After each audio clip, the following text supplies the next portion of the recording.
What is up, everybody? In this video, it's a spontaneous live stream.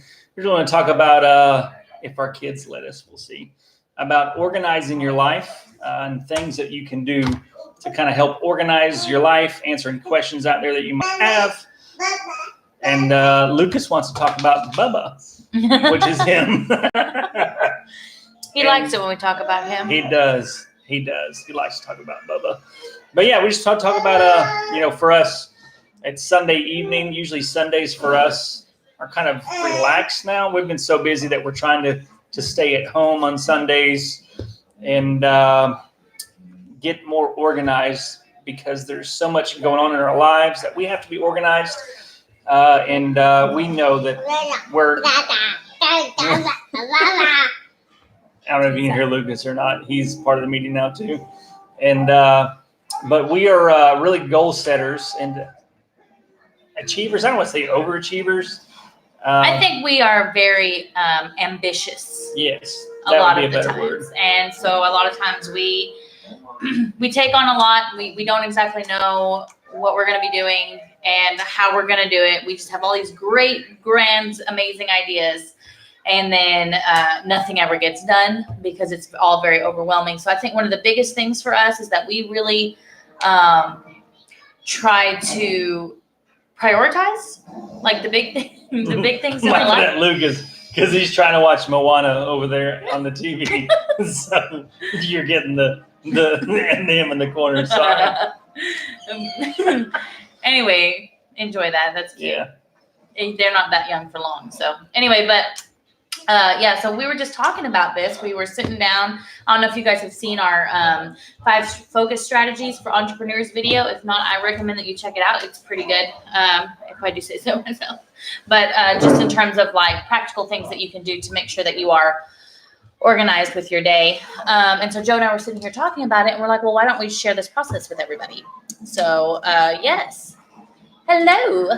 So if y'all are on, what's going on, Michelle? If y'all are coming on and you want us to let them know that you're on, we don't expect a lot of people on just because it's spontaneous. It wasn't planned. It's Sunday evening. People are usually kind of relaxing this time. And I think out west, it's like dinner time right now. And out east, people are probably getting their kids ready for bed. And but I don't know if you can see it. This is my planner. This is last week, and it's all going to be reversed. But it's kind of like a... for us, we have 3 kids. We homeschool. We have the business. We have other businesses that we do. So we have to be very organized with our life. And having a daily planner, Jessica's is much more intense than mine. I'm like a novice, and she's like Master Jedi organizer. A couple of years ago, I am very much a big picture kind of person. I don't know if you guys any of you can relate out there. I don't know, Michelle. How did you hear that? Where did you hear that? I don't know. I've talked to a few low-key people that were supposed to keep it low-key. Aw, snap. Little bird. I don't know. We can't confirm nor deny that. We plead the 5th. We plead the 5th. I don't know what to say. Well, we were talking about planning. So basically,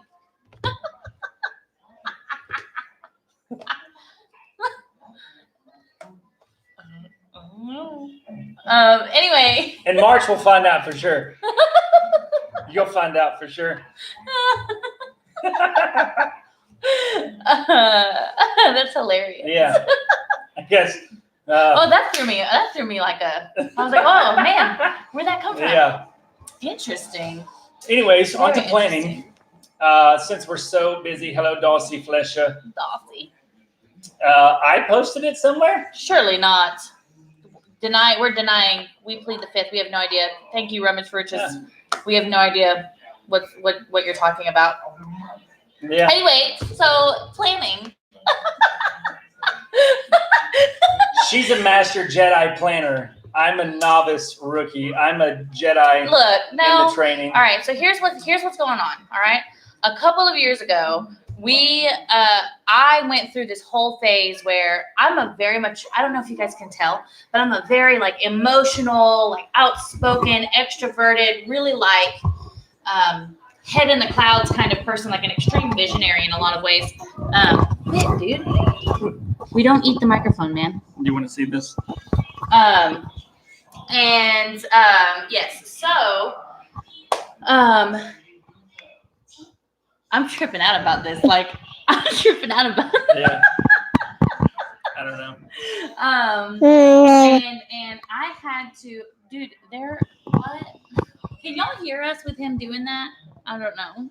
He was totally fine all by himself until we got the computer out and get ready to start this. He's a born star, Yeah. you know what I'm saying? Yeah. But I had to be really intentional about getting my life together because I get very easily overwhelmed. I struggle with anxiety a lot. And so in order for me to be able to do all of the things that I want to do entrepreneurially and in life, like I had to get very, very organized. I actually do a thing called bullet journaling, which I think I've mentioned that before. But when I go back and edit the description, I'll make sure that I put a link to writer Carol, who's the original bullet journaler. And I actually do like a little journal like this once every 3 months. And it fits about 3 months in here. And I break everything down. Joe, on the other hand, doesn't really need that. He's very linear in the way that he thinks. So, I mean, I envy that. But at the same time, I'm like, is that boring? I don't know. Is that a boring way to think? No. I don't know. I kind of like my spider web thinking if I can rein it in. And so we actually have 2 different ways that we organize our day on paper. Some people use like their Apple iPhone calendars or, whatever. But I highly recommend that whatever you do when you organize things, especially for an entrepreneur, that you write it down. It's a big. And a lot of people are like, I just like to go.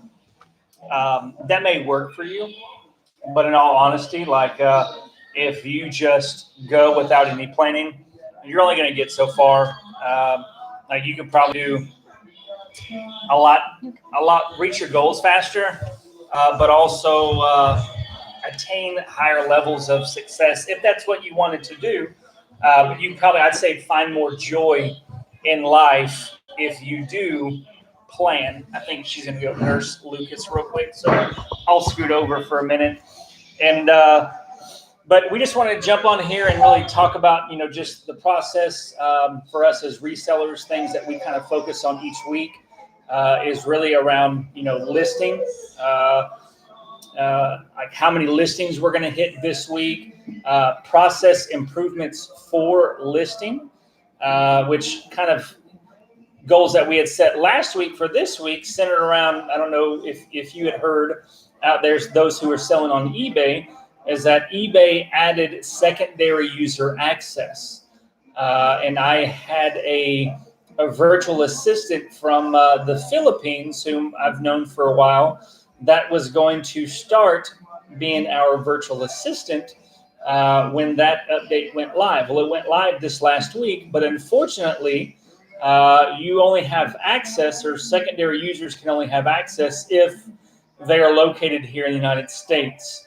So some goals that I had set for sourcing and stuff last week, like that was all starting over from the beginning because they can't do it. I had started purchasing a lot of items that they could list from abroad that weren't very hard, that you didn't have to take a lot of measurements for, that they were going to do just so that I can focus on other stuff. So this week I've got to get a new plan for process improvements for listing, things that we talk about also each week is how we are going to improve sourcing this week.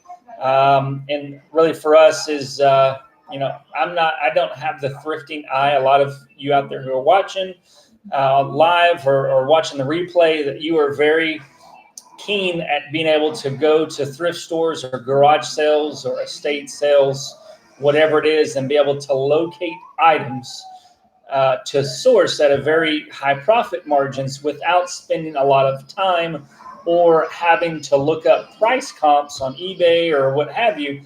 I'm not skilled with that. I'm more skilled on the business side with I can buy online in bulk for X amount of dollars, and I know how to turn around and make 3-4 times our money. So for us, sourcing improvements are going to look a little bit different for us than they will for you. But every week, as part of Sunday nights, what we do is we sit back for her. She has like 10 things. I wish she was here, but Lucas should be right back. She's got like 10 things really in her life that she focuses on improving each week. And a lot of it's not, it's not like real rigorous or real detailed, but it's like, how can I improve? Like for me, it's like, how can I improve my relationships this week? I've got, mine, it's just a 4-1. It's just a Panda planner, which we'll put the link down later on. If you're interested in Panda planner, it's got like I think it's 6 months that you can do. It doesn't have, you get a lot of pre-made planners and stuff. It's got the dates and everything wrote in already. Ours, this Panda planner doesn't, just so that you can start any time. But it's got, months, it's got weekly planner and then daily planner so that you can kind of go through. So it's got 4 things that I'm going to do this week to make it great. And it's the 4 area focus, like personal, work, family, friends, and relationship. And then it even has, areas where things that you're looking forward to.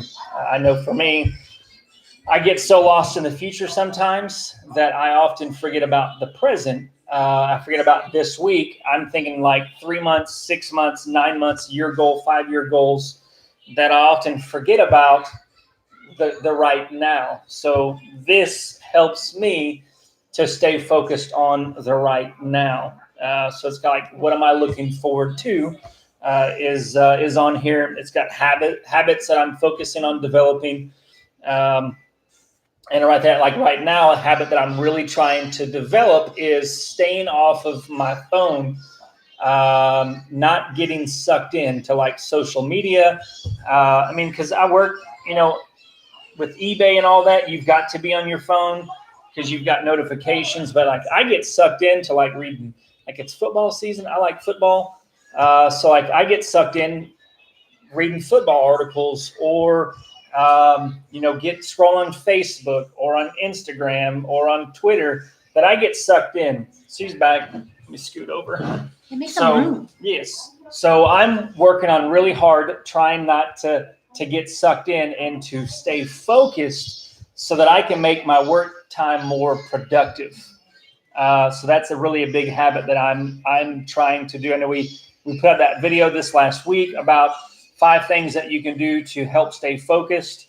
Because that's one thing that we are really trying to learn, that we've been doing things. But for me, I'm struggling with not getting sucked in to my phone throughout the day. I'll get an eBay notification. And the next thing I know, I'm scrolling Facebook. I'm like, why am I scrolling Facebook? There's not a lot out there that's good. Most of it's, chatting on Facebook, reselling groups or some other groups that I'm in. And so I'm thinking this week, I'm probably going to put some time constraints. There's an app that I'm probably going to put on my phone to actually lock me out of those apps during certain periods of time, because I've got to. I hate doing that, but I don't have enough self-control to get in the phone when I'm doing it. You know what I mean? So. Well, conversely, Joe and I are very different, and I think it's stuff like this that we can be really, really useful, because the way that his brain operates, the way that he does things is very, very different. And honestly, for the longest time, I always thought, like you have to, in order for you to get along, you have to agree. And I'm starting to realize that that's really not the case. And so Joe and I, we actually do things very, very differently. Yeah. Whereas when he focuses on, like, I tried this planner, which if you're very linear and you don't have a lot of time to. What does that mean, linear, for people that may not know what it is? So when Joe, I didn't know what it was for the longest time. I guess that's a good question. So I guess the way that I would describe that is that Joe has like boxes for everything. Like he has a business box and he has a family box and he has all of these other boxes, and he can, in his mind, take those boxes down, open them up, and line them out thought-wise. and have this thought process that he could then repeat back to somebody and say, this is the process in which I thought something. Whereas my thought processes are much like a spider web. So I have this one topic and I just kind of go out everywhere. And in order for me to tell somebody my thought process, it's usually emotion based off emotions, how I felt, what led me to each thought. And so I'm the kind of person that when I tell a story, I have to be really careful, or I'll have 10 mini stories and never actually get to the point. And that's something that I've had to learn, how to control when I communicated. But this Panda Planner, I'll post a link, maybe an affiliate link for Amazon on the description when this is over, because this is really, really great for people who don't necessarily have that creative bug, that just want something to help them learn to be grateful, something to help them, practice good habits and things like that. Whereas for me, I'm very, very different. And I actually, I've read a book called The Miracle Morning by Hal Elwood. And basically it is a routine that you do every single morning that helps you stay focused. And the acronym is SAVERS, SAVERS, which stands for silence, affirmation, visualization, and then exercise, reading, and then scribing. And that's something that I do every single morning, even if it's 1 minute a thing. If I practice deep breathing for a minute, or, some people, if I had an hour, then I would do 10 minutes for each thing. But it really helps me stay focused. And furthermore, they have this thing called Level 10 Life. And I think that's what you were talking about when I wasn't here. Level 10 Master Jedi. No, I wish, maybe someday. But I drew this right here. I don't know. It's kind of hard to see. I'll have to take a picture of it. Maybe I'll put it on Instagram. But it's Level 10 Life. And there's 10 aspects in life here that I focus on, and I basically kind of like mark where I think I am in like improvement. And my goal is to get to level 10 in all these items, which would be impossible, but it's the point. The point is you're working towards that goal. And then I have at the very bottom practical skills, practical tools I can do to help increase it. And so when this bullet journal is over, then I'll start a new one and I'll redo it and see what I've improved and what I haven't improved. And those are the kind of things that work for me. Very broad, very vast things. And then every single week I actually have, okay, this is what I'd like to see done at the end of each week. And then have 1 to 3 practical things that I can get done in the week. Joe has to schedule it. At 7 o'clock, I'm going to do this. At 9 o'clock, I'm going to do this. At 9:30, I'm going to do this. That would my brain would explode and I would fail. And the minute that one thing didn't work, the rest of my day is shot. So I have bullets. I have little bullet points. These are things I want to get done today. I'm going to find a time today to get these things done. And it works for us. So I think really the key with staying organized that we've learned, and if you guys have any other tips, if you guys have any other suggestions, we would love to hear that. I think that we could all stand to learn from each other because like I said, we're still trying to figure all this out. I think right now I'm kind of at a period where I'm a little overwhelmed with the amount of things that I have to get done. And so I'm looking anything that you guys have that you want to suggest. I would love to hear what you guys do to stay organized with your day, especially if you got thought processes that are similar to me. Any moms out there? Because he's like, you should do this. I'm like, I've tried that. That does not work for me. He's like, it doesn't? No, it doesn't. So, I think for me, it's about, I'm a little, where my kids are, we're starting homeschool co-op at the end of the week and I teach. So I've got curriculum that I need to go through and everything. And so it's just a lot. I wouldn't have it any other way. But I think as entrepreneurs who do work from home, that whether you're a reseller or not, you have so much freedom to have a schedule that's so different.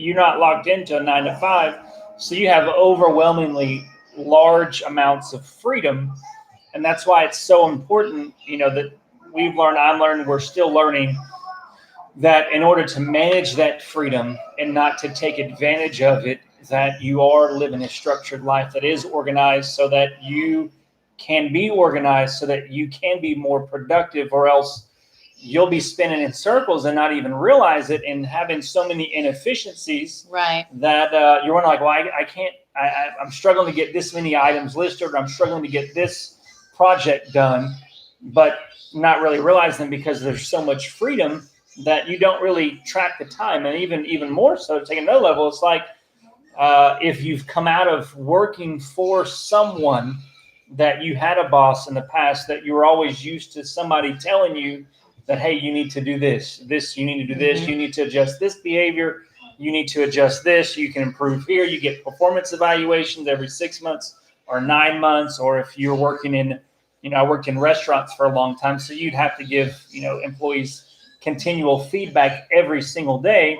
So if you were coming out of that environment where you were always used to somebody telling you how good of a job you're doing, what you're doing well, what you need to improve, being organized and doing some introspection, kind of like what just from my level 10 stuff, or just the 4 basic categories with me, is that that being aware of those things and introspect is going to greatly help you to improve your sourcing, your listing practices, all of those things, so that you can be more efficient and be a more productive and profitable entrepreneur. And I know we have some people on here who are not resellers. I know Darcy, she's a restaurant owner, and so she owns a few franchises.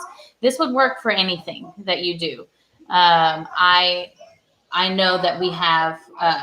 I lost it. My thought, spiderweb thought, just went. But somewhere. These things, principles, they apply to anything. You just have to look and see, like, well, how can this apply to my? If I see what they're saying, but how can that apply to me in my life? And Tommy, you're saying that the problem is you buy more than you list, which is you always want to keep buying more than you list, because you just always have to. But at some point, figuring out, like, a question to be, well, how could you bundle some things, or could you hire extra help here and there? Right. Whether it be virtual assistant, hiring somebody to only take pictures of your listings. Like, I don't like taking pictures, so we have a full-time employee where she takes pictures for me, because I hate taking pictures. I'll do it. But she likes taking pictures. So it could be finding something as simple as that. I would never suggest that somebody sources less. Yeah. I would never suggest that. I think that it's about making your listing process more efficient. Yeah. Because I think, you're only making money if you're buying inventory. Yeah. So it's not a problem. It's not a bad problem, but at the same time, it's a sign. Yeah. We have a whole storage building full of stuff that we have to get rid of. But yet I still spend to buy some more pallets. $2,000 a week on inventory, but we've probably got $8,000 or $9,000 at least of inventory sitting in our storage building. But we know that there's sometimes, for what we purchase, that there's periods of time where there may not be as much available as there are other times. So we're always looking to buy. And if any of y'all have any questions or comments that you want to add in at any point, it is welcomed and appreciated, because we are here for you guys. And yeah. I think that about covers it. Anyways, I may not cover it. I don't know, because we are in the South, so we'll probably have like. I think Joe's he's a really good way. He's a really good way. Okay, I'm tired. Have y'all noticed my eyebrows are at an angle? Anyway, I keep looking at myself and I'm like, dang, like I'm like on a heel. Hopefully you haven't noticed. Joe, you've been in restaurants for how long? I started working in restaurants when I was 14 years old. Right. And I retired from restaurants at 34. I had just turned 34 and I'm 39 now. So 20 years I spent working in restaurants. Yeah. So, I mean, are a lot of these tools that you've learned, are they really from the 20 years in the restaurant industry? Like, is that something that you would say? I mean, I was in management, when I was 14 years old, 15 years old, I was the manager on Sundays at a pizza store that my friend's dad owned. So like my dad, he would drop me off like at 9 in the morning on Sundays. I would open the store and I would work and manage the store until like 6 o'clock, until the other manager would come in and work. So, I mean, and then at 16 years old, I went to work at Fred's. So, I mean, I guess I did retail for a little while also. At 16, I became like a shift leader at Fred's. And then I went to work for Chili's afterwards as a server, got promoted to manager like 2 years after working there, then general manager. So a lot of this is attributed to working in restaurants and always having to restaurants. I mean, especially the corporate restaurants I was in. If you worked a restaurant, you may understand it. If it was mom and pop, maybe not to the same degree, but working for Chili's and Starbucks and Cracker Barrel, they were very metrics driven, that you were always having to continually look at your operations, your shift operations, how your managers operated, and really having to fine tune everything that you did to improve, because it was just so very aggressive, and the numbers were always changing. They were always, measuring your success against last year's success. So you're always having to improve. So Tommy asked, what is our plan after eBay? I don't know I think eBay will always be a part of what we are trying to do. But we do have, other businesses that we do operate, YouTube being one of those, with other opportunities that we have available, that we are excited about those and plan on having that part of our overall plan. But I don't think after eBay, I don't think there's really a plan after eBay. There's a plan with eBay, but eBay's just a portion of what we plan to do. I know more and more with eBay, or with really reselling in general, is we plan on working relevant in 10 years. I don't know if y'all are experiencing some delays. Our Wi-Fi is showing some stuff right now. But I feel like, I actually think the opposite with eBay. I feel like it's eBay is like a sleeping giant, in my opinion, with a lot of their changes that they are making. Especially, I forget the investor, the hedge fund investor that bought out like 20% of eBay. There has been a lot of changes to eBay that I feel like are going to better prepare it and better situate itself for a better future. And I think with Amazon's probably going to come back to the pack a lot, just because of the amount of legislation that's probably going to be done, that is going to put Amazon on a different playing field, that is going to really regulate a lot of things that they are doing that needs to be regulated. Like eBay, they've recently announced that they are trying round 2 of fulfillment services. It can't be worse than the first time. I think that they've really pulled some people from different companies to really get a better. I think the first time they had no clue what they were doing, but the second time I feel like they're going to be better situated to actually be able to be in the game a lot more than even Shopify. They are starting at some point. They've announced that they will be doing fulfillment services also. I think right now, Tommy, like they are going after fees because that's that's low pickings. But I think that they are. I feel like they're changing. And yes, I do agree that they don't go after the young generation very well. And they haven't, but I feel like that they will. You look at the other companies who are trying. You look at Macari, whom a lot of people sell on also. Like they have recorded 2 straight years of almost $10 million losses in the United States each year. So I feel like for them, it's going to be some issues for them. And they're very much overseas in Asia, but they're spending lots of money here, and it's not making them any money. So that's part of it. But for us, is we don't always plan on selling only on eBay. It is, but at some point they're going to have to make money here in the United States because they keep losing the money. That's just my thoughts on it. And but selling on our own website is part of our future plans. Being able to sell there so that you don't have to have the fees. With exposure, drives traffic. We're just not trying to spend the thousands of dollars to generate traffic to come to our own website and buy right now. So just a little bit here and there. Mm-hmm. And but it is something to think about. A lot of people who have sold on eBay for a long time, they're very concerned about the direction that eBay has taken over the last few years. But I, for one, I'm optimistic about the changes that they are making, and feel like they're changes in the right direction to protect the sellers. And I feel like it's going to be some win situations for sellers on eBay. And so, yeah.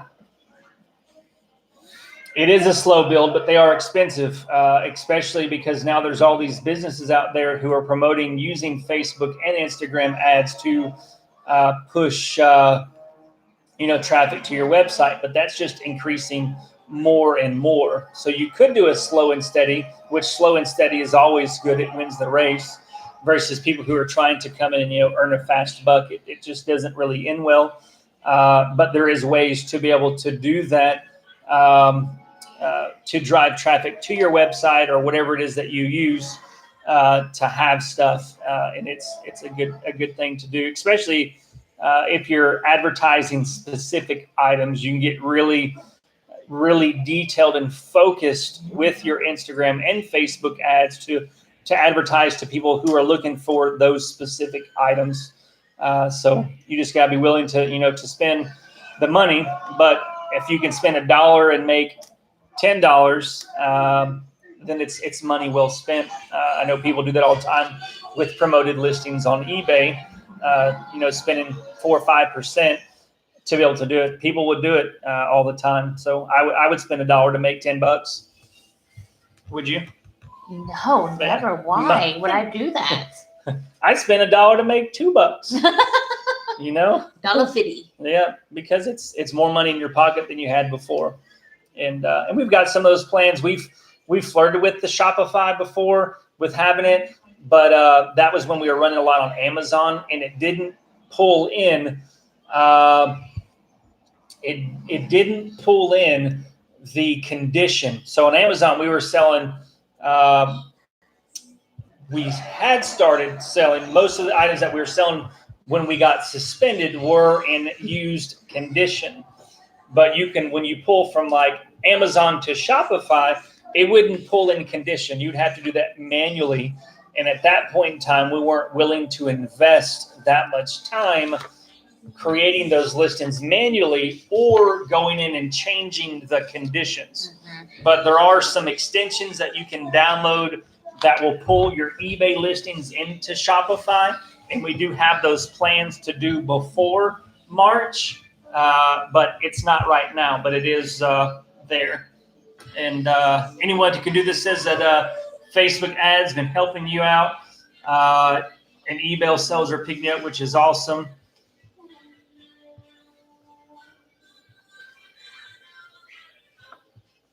Yeah, it's very concerning. They don't. You talk to most millennials. We're both millennials. I'm barely a millennial. I'm like right in the middle millennial. And but most millennials and centennials, they don't know anything about eBay. But it's still early on, and it's something I feel like they can correct. Yeah. I gotta go to the bathroom. Yeah, I don't know. I think I might do it because yeah. He's like the business savvy person, and y'all are having a really great conversation. And I'm like, I don't think I can continue that conversation. I think they will, Tommy. Like, it's early. Like, I feel like there's enough. The people who are invested in eBay now, they are investors. Investors, Wall Street wouldn't be investing in eBay if they didn't see the potential with it. So I feel like I personally feel like it's a sleeping giant. especially when you have people like Gary Vaynerchuk, who is really promoting. I don't know if you know anything about him, but he's a very successful entrepreneur. He's an influencer on YouTube. He's got humongous Twitter following. He was one of the first YouTubers that were out there, but then he left YouTube to go do some other stuff. But he's calling this year the year of the flip. I don't know if any of y'all knew that, just because for anybody out there that you can easily go out there and you can make money and sell on eBay. It's eBay. The learning curve is a lot less. I don't know. In my opinion, some people say it's a lot, but some people say the learning curve is small. Yes, the learning curve with eBay can be very long when it comes to shipping and conditions and all that. But you don't have the fear like on Amazon. If something wrong, like you get suspended for life just because of ignorance without knowing. eBay, you don't risk that like on the first time. Amazon, you don't. So like for me, Amazon is a much larger learning curve. And yes, Jeff Bezos, he's a smart dude, and he's a smart dude. But also know that they're being looked at. You got the European Union that is investigating Amazon. European Union for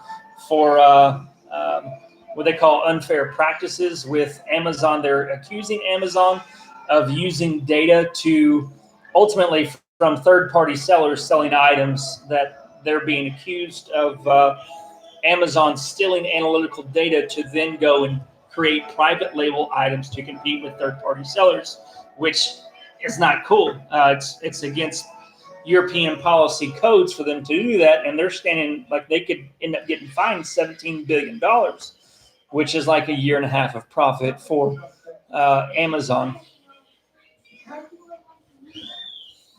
I think so. It is. I'll be right back. He's trying so hard, y'all. I can't focus. I think he likes the shop talk, y'all. I'm more of like down the road kind of person, like out in the. That's what I was saying. I was like, man, just like go to a cup or something. This is important. This is important conversation. So, I guess I'll just keep y'all busy with my pretty face until he gets back. But he was like really into this conversation, so don't leave, Tommy. He liked it.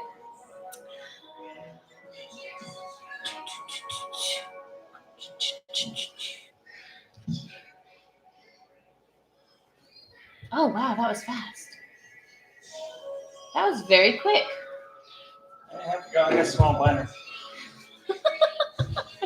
He's got the bladder the size of a peanut. And yes, Tommy, eBay is horrible when it comes to search engine optimization. But that's a big reason why they they changed the listings to like 30-day listings, so it actually could be pulled into Google. But I don't really see, Amazon does very well. But if you go and you search, if I search for specific item, it's usually I get eBay listings or Amazon listings. You've got companies like Prairie Grit that have been trying to gain some traction. Macari, OfferUp, Let Go, those other online platforms those don't pull in to Google. Amazon just does an amazing job with SEO. But if you go and search, like for me, I search a lot of stuff. If I can't find it, I search, Google, and it's usually an eBay listing or Amazon listing. So I feel like it works better than I think it does. But also, when most of the time when it's guest accounts that have purchased items, they have found it using Google. And I would say that most people my age, especially, I'm 10 years younger than him, but I think most of the time when you think like I got to buy something online, the predominant thing that people say is, well, I got to check Amazon. Like I've got an Amazon app on my phone, and I sell on eBay, so it's not like eBay is like my second choice. But for most people who don't sell on eBay, who don't support that platform, like it's not the first thing that people think about, especially at my age. And Tommy, I'd say ask you like how much of your sales come from eBay versus other platforms. Answer that question for me. I know you're not. It seems like you're not a really big eBay fan. So I'm just curious to know, about 80%. So you're still 80% more business on eBay than you wouldn't have anywhere else. So I'd be counting the benefits of it and be thankful for that because there's lots of people who either that they wouldn't be able to live the lifestyle that they have if it wasn't for eBay. And it sounds like for you, 80% of your business coming from eBay. Ours is probably about the same thing. We wouldn't be able to live the life that we wanted to live or that we've chose to live with reselling if it wasn't for eBay. So I'm appreciative for eBay for that and for the changes that they are making, just because I feel like they're making some good changes. So I'm going to be thankful for that, and because if it wasn't for them, we wouldn't be talking right now. So that's all I got to say about that. I think that was in tune with the Moana song that just came on. Our son Lucas, he is 16 months. He loves Inside Out and Moana. He's got to watch at least one of those once per day. And he will actually sit there. He's passed out right now. He fell asleep. He's asleep. So that's good, Tommy. Just got to look and see what else is out there and start working on your eBay exit strategy. But 87% of clothing items on eBay now are sold new with tags. And overall, I think the statistic I last read was that 90% of items on eBay that are now sold are new in-box items. So eBay is not the same eBay of past. Is that you don't really see a lot of eBay resellers who are active in Facebook that are selling brand new inbox items. Most of it is used items. So it's just huge statistics of people who are selling brand new items. So eBay is totally different than it was 5 years ago, 10 years ago. It's a different platform now. And I think just learning how eBay operates now, the customers that are coming to eBay, and knowing that there is opportunity, but there's also frustration. But there's just as many concerns and frustrations with Amazon or Mercari or Facebook Marketplace. All those, there's way more concerns with Amazon, and in my opinion. But that's because we're currently not able to sell on Amazon. But there's a lot more to know with Amazon that will get you in trouble. They just don't care. Like they are the wild, wild west of selling. Some horrifying is that there are millions of sellers who sell on Amazon that they don't know. Like they may get their account locked down like tomorrow. And a lot of them are operating in fear of that. It's like probably a month ago, there was, what was the name of the Logitech? There was thousands of sellers on Amazon that were selling Logitech brand. Out of nowhere, without warning, they all became gated in Logitech, meaning that they could no longer sell Logitech brand. And they weren't even given the opportunity to be able to apply to get ungated in Logitech. So there's people who had thousands and hundreds of thousands of dollars in inventory at Amazon fulfillment centers that could no longer even sell it. You don't have to worry about that with eBay, but with Amazon you do. And that's happening all the time where brands are becoming restricted and sellers are having a hard time. And so, yeah. Yeah. I think that about covers it. We're almost 45 minutes long. It's a lot longer than I thought that we would go. We just want to respect y'all's time, too. And it is Sunday. It's like 8:15 here. And we're about to finish getting planned out for the week. And if y'all are on following us on Instagram, follow us there. We'll be posting a lot this week, probably about our goals and some things that we're working on this week. I don't think there won't be a link here, but if you just search the family flips on there, you should be able to find us. The family flips. Yeah, that's it. Until next time, appreciate you, Tommy, for having lots of good dialogue tonight. And yeah. He does too. What's that? get going about stuff. Yeah. Hey, it's your business, man. It's there's no issues being concerned. I would just say focus on the good, way more the good than the bad. It becomes that what's that effect called? Confirmation bias. That confirmation bias, or You start looking for the things. if you think it's broken or wrong, all you'll see is what's broken or wrong. You won't see the good that's happening. And it is wise to be cautious. So I'm not saying that. I'm just saying to look at what they are doing and go from there. But having a plan B, having an exit strategy, that's not something that that's smart. That's just smart business. Yeah. So but until next time, peace.